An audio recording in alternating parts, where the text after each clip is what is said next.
Employment rate now stands at 10.3%. So let's see how it compares to a year ago. Then there were 236,000 people registered unemployed.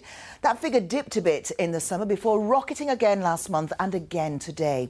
It means there's now intense competition for the few jobs that are available. Here's our correspondent, Alan Whitehouse.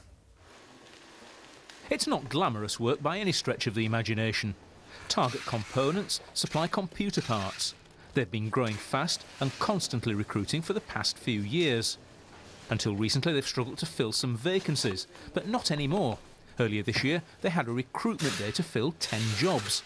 Over 200 people came through the door. We've just put a couple of sales jobs, purchasing jobs in the job centre. I think in the last couple of days we've got 13 applications, which we wouldn't have seen 2 or 3 years ago. So that's probably the biggest change we've seen.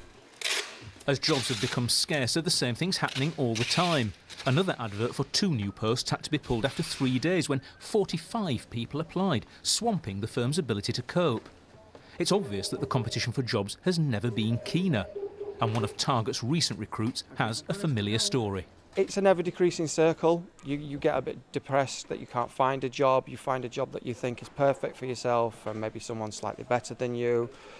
And you can get downhearted, disheartened by it all. The only thing to do is just pick yourself up, carry on and keep looking.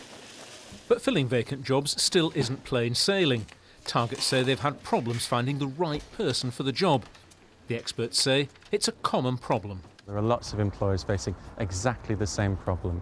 When there are not many vacancies about, people who are unemployed without a job, without an income, tend to scattergun approach to applications rather than thinking about a quality approach, looking for jobs that they actually could do.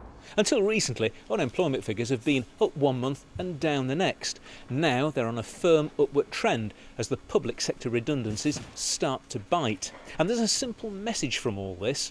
If you're out of the employment market now, it's going to be increasingly hard for you to get back in.